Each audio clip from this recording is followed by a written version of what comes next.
Hey, Vsauce! Michael here. At the age of 18, Carl Sagan looked like a teenager. But it doesn't take long in an old high school yearbook to find teenagers who look surprisingly old. These people are all in their 20s, but so are these people. This is Elizabeth Taylor when she was just 17, and here are some high school students from the 70s. Did people used to look older? Brandon McCarthy asked on Twitter, and evidence poured in. People shared photos of their parents in their early 20s, their dad at 21, their mom at 18 or 19, their dad at 45. One user shared their husband at 27 and what his father looked like at 23. And there's pretty much an entire subculture around how old footballers looked decades ago.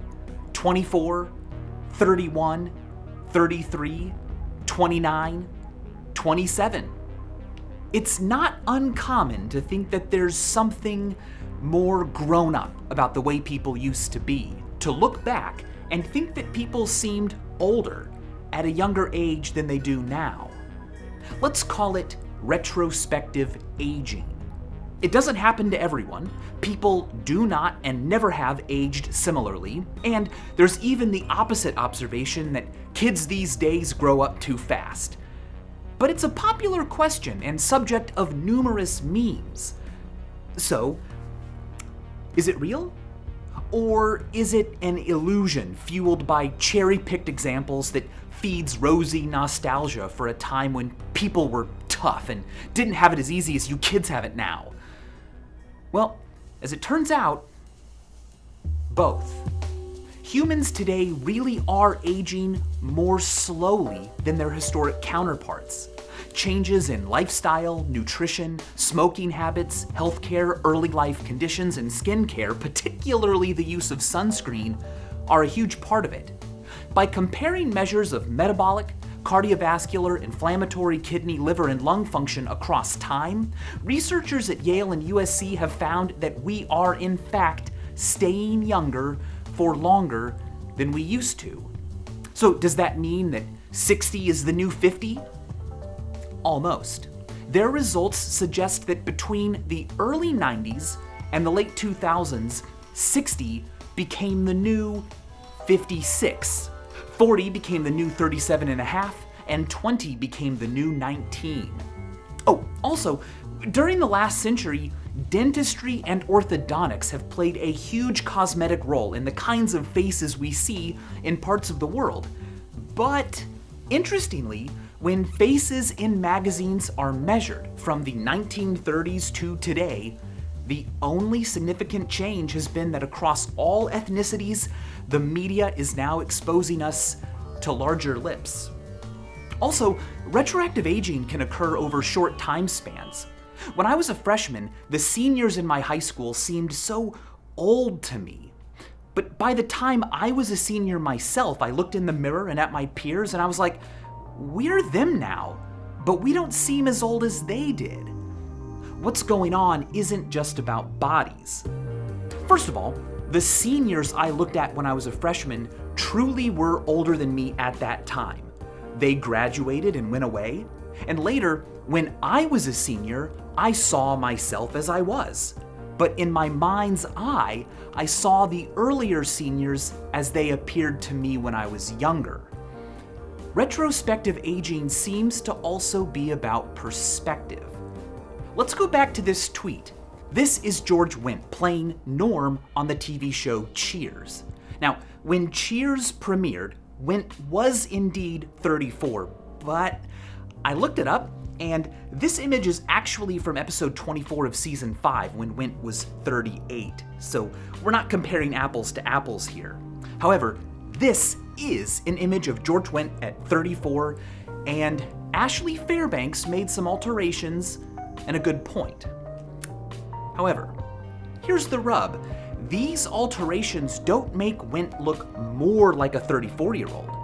They make him look more like a 34-year-old today. Similarly, giving the Golden Girls modern-day hairstyles and makeup drops their apparent age a lot. Superficial styles and mannerisms can often make not just a big difference, but all the difference, which supports the hypothesis that retrospective aging is often an illusion. Modes of self-expression are always changing. Clothing, hairstyles, accessories, makeup, mannerisms, language, body language. Now, modes can come back, but never exactly. The context is always a little bit different. And from what's available or acceptable at any one time, we each draw ways of appearing or being in the world.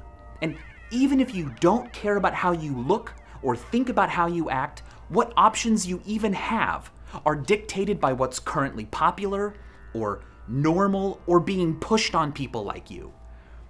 Few of us stay at the stream, drawing what's new all our lives. For various reasons, we often wander away with our catch. Perhaps it's because we settle into an identity we're comfortable with, or fear the taboo of not dressing our age, or simply run out of time to care. But when we're gone, the stream keeps changing, and we get older and continue to use the mannerisms and styles we grabbed a while back. Eventually, to whatever those styles initially evoked, a new connotation is added. Old person. Not because the look or behavior is intrinsically for the elderly, but because those who use it, us, became old ourselves. If you want to look older, what do? Well, you can dress the way older people dress. And the thing is, that's often how they used to dress too. We think people looked older in the past because they look the way old people do today. Dale Irby, a gym teacher at Prestonwood Elementary School in Dallas, Texas, posed for his first yearbook photo in 1973. The following year, he accidentally wore the same outfit again. He says he was embarrassed at first, but his wife Kathy challenged him to do it again. So he did. And he never stopped. What he gave us is a great, exaggerated example of how what once connoted youth comes to be associated with old age. The people we keep seeing a style on get older and older themselves until we think of the style itself as being for old people. Retrospective aging, then, is double-pronged, both real and illusory. People in the past really did age faster than us because of differences in nutrition and lifestyle and medicine, but much, if not most, can be chalked up to the fact that we think people like this are dressed like old people. But that's an anachronism. They're dressed like old people from the future, the old people they would become. Has anyone ever dressed like a young person from the future? Well, it happened in 1941 at the reopening of the South Fork Bridge in Canada. A crowd came out to celebrate and photos were taken. In 2010, the photos were digitized and placed online. That's when this guy was noticed, a time-traveling hipster. Why a time traveler wouldn't bother to blend in, and why, with all of history to visit, he chose the reopening of a bridge in the 40s, no one knew.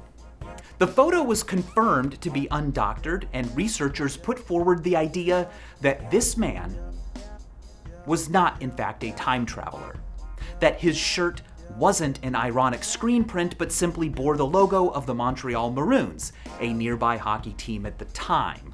They said his sunglasses and knit sweater were not unusual for the 40s, nor was his portable camera.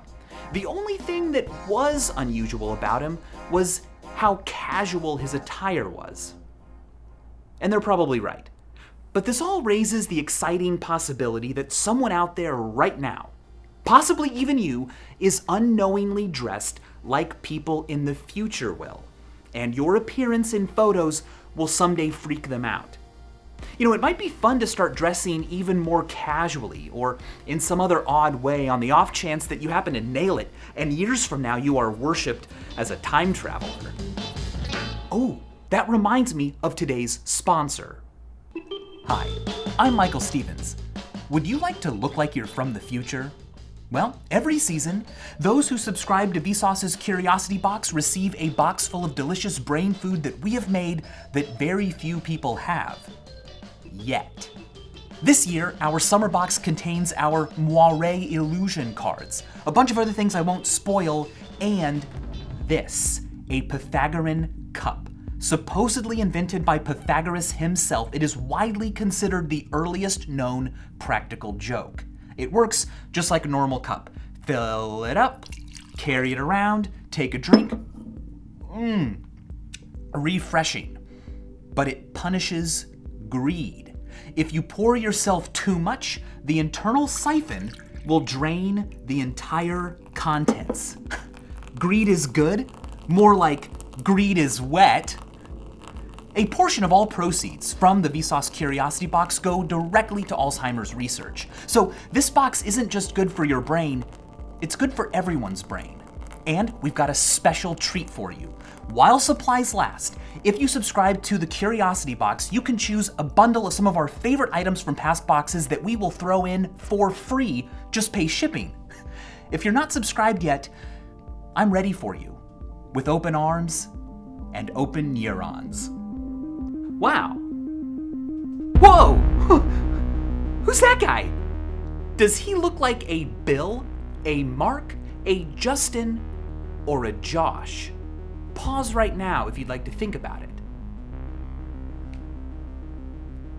According to research from Millsaps College and Miami University, this is Mark.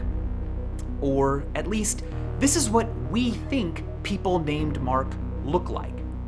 By asking people to make and rate digitally created faces, researchers were able to put together prototypical faces for a number of different names. This is apparently what we think a Josh looks like. A Bill, a Justin, a Dan, a Brian, a Tom, an Andy.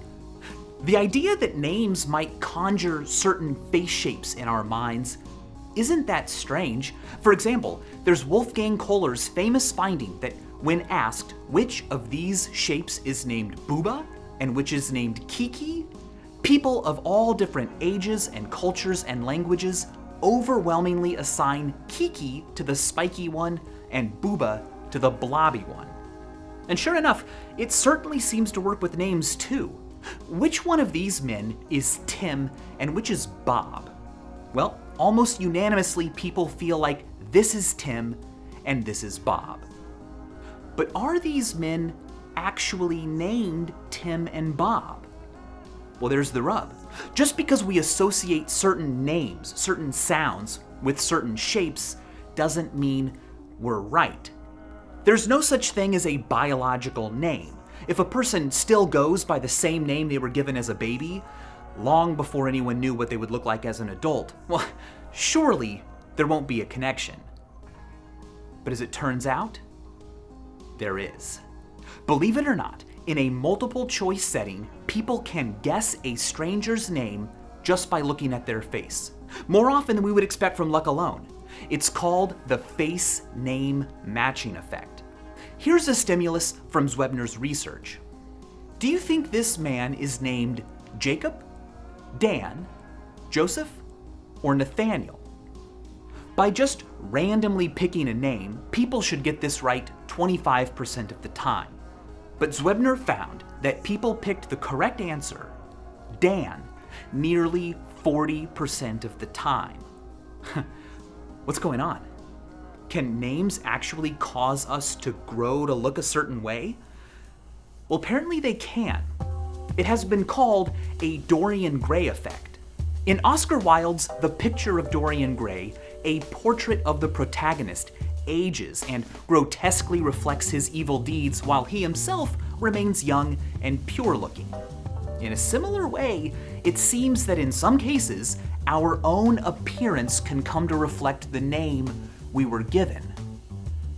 But I kind of think it's really more of a reverse Dorian Gray effect. I mean, in the book, Dorian's reality affects the appearance of his portrait, but the face name matching effect goes the other way.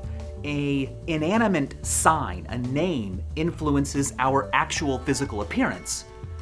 Well, anyway, it's not news that a person's name can lead others to have certain expectations of them and treat them accordingly. It's been found, for example, that multiracial faces given European names are rated as looking more European than the same faces are when presented with non-European names. The expectations a name carries with it may create a self-fulfilling prophecy, whereby as a person grows up, they're motivated to fulfill those expectations, carry themselves in ways people think someone with their name should, and even like, dislike, accentuate, hide, use, and avoid different parts of their face and body depending on whether or not those parts match their name. It's been found that faces and names that match are emotionally liked more than faces and names that don't. Analysis of voting data has shown that senatorial candidates earn 10% more votes when their names fit their faces very well than when they fit very poorly. Now, with that in mind, part of the effect could literally come from the fact that although parents don't know what their kid will look like as an adult, the parents do know what they look like, and without knowing it, tend to prefer names that match their faces, which are likely to resemble their child's face as well. But not always. If the dissonance is too great, a person can always change their name, either completely or by simply choosing a nickname. If I had been just a little bit different, I, Michael, could have always gone by Mike. The fact that people can adjust their names to fit them, of course, merely strengthens the face name matching effect. By studying whether the correct name could be guessed when different parts of a face were occluded, researchers were able to develop heat maps showing which parts of the face different names are most characteristically associated with. Apparently, looking like an Anne is all about the tip of the nose. It's the bridge of the nose for Arthurs and the philtrum or snot trough for Benjamins. Aurelies are recognized by their face spiders. Let's go back to old people. How old is an old person? 73.7. That's according to results published in the Journal of American Geriatrics last year. It's the average age people gave when asked, when does old age begin? People under 65 on average said 71, and people over 65 on average said 77. Women said old age began 3 years later than men did. White people said it began 8 years later than non-whites did, and people who felt healthy placed old age later in life than those who felt less healthy. But how old do people want to be? Well, that depends on how old they already are. In America, the only people who are the age they would like to be are 21-year-olds. People younger than 21 wish they were older, and people older than 21 wish they were younger. People who are 40 wish they were 30, people who are 60 wish they were 40, and people who are 90 wish they were 60. When people are asked if they could be one age forever, the average American picks 36, which is actually how old I am right now, funny enough. Here's something else that's funny. Old people are more likely to think they dream in black and white. Not because it's part of the aging process, but because they are veterans of the great black and white dream epidemic of the 20th century. Prior to the 1900s, Aristotle, Descartes, Freud, everyone who wrote about the topic reported that dreams contained color. But as humanity moved into the 20th century, the number of people reporting color in their dreams dropped just as quickly as the popularity of new black and white movies and TV rose. By the 60s, as color TV and movies became more and more common, reports of colored dreams started going back up. And today, people who grew up with black and white TV continue to report more black and white dreams than those who didn't. And later studies across China found the same thing. The frequency of black and white dreaming correlated strongly with how common black and white TV was in a person's area. So Did black and white movies and TV literally change our dreams? Well, first of all, it's not clear whether dreams themselves actually changed or if people just started thinking differently about their dreams. We're trying, but we still haven't found a way to get direct access to dream content. Eric Switchable has pointed out that as far as we know, dreams may not be in color or black and white, or sepia or anything. They may be primarily indeterminate in color as they happen, and only later, during recall, do we confabulate details about color. He compares dreaming to reading. Is a novel in color or black and white? As you read a story, what do you see in your mind? It might be the case that dreams, vaporous as they are something we simply have a terrible grip on, and that movies and TV shows have given us the illusion of understanding them. In fact, Switchable has speculated that smells and touch sensations are rare in dreams today, but future people with smelly, touchy-feely VR shows might think that they dream with lots of textures and odors and find it strange, maybe even frightening, that few of us seem to. But why would we think that dreams were like moving pictures and not normal waking life? Well, no one knows. It might be that motion pictures are just simply the closest thing we have to dreaming that isn't dreaming. Unlike still images, paintings, photographs, tapestries, motion pictures and dreams can contain movement and narrative and cause and effect. And unlike stage plays or real life, motion pictures and dreams are not made of anything that is even remotely similar to what they depict. They're both made of phantoms. Images are uncanny things. A person in an image is frozen in time, but yet can seem to grow old. Our own image can depend on what we are called, and they're the closest thing we have to what our mind does when we're away. Do you get the picture? Or does the picture get you? And as always, thanks for watching.